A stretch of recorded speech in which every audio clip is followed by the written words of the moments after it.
Hello बच्चों, let's read the question. The question says the graphical representation of age distribution for the population is called 1 age structure, 2 age pyramid, 3 ecological pyramid, 4 growth model. Question हमसे बोला है कि जब हम as distribution of population को graphically represent करते हैं तो इसे हम क्या कहते हैं। तो सबसे पहले क्या करेंगे, इस क्वेश्चन में हम की कॉन्सेप्ट समझेंगे। इस क्वेश्चन में हमारा की कॉन्सेप्ट क्या होगा, पॉपुलेशन। पॉपुलेशन यानी कि group of individuals of same species जो कि एक एरिया में रहते हैं। क्या होता है ये, group of individuals of a same species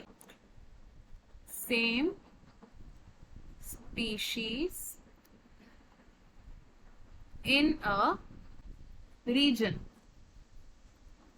अब पॉपुलेशन में डिफरेंट एज ग्रुप्स हो सकती हैं। अगर हम ह्यूमन पॉपुलेशन की बात करें, ह्यूमन पॉपुलेशन, तो ह्यूमन पॉपुलेशन को हम डिवाइड कर सकते हैं मेजरली 3 कैटेगरीज में। 3 कैटेगरीज कौन सी है, प्री रिप्रोडक्टिव एज ग्रुप,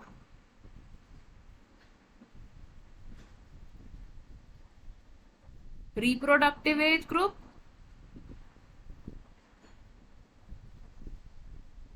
और post reproductive age group.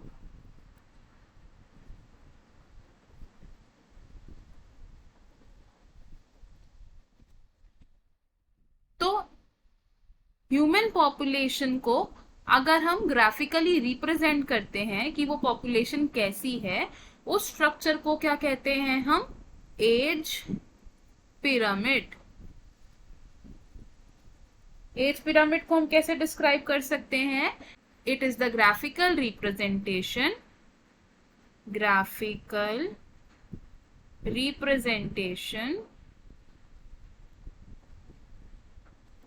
of distribution of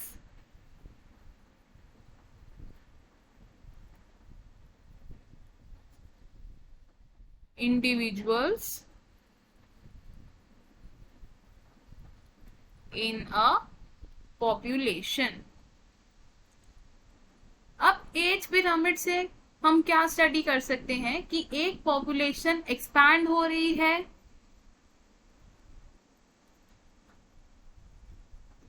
stable है, या वो डिक्लाइन हो रही है।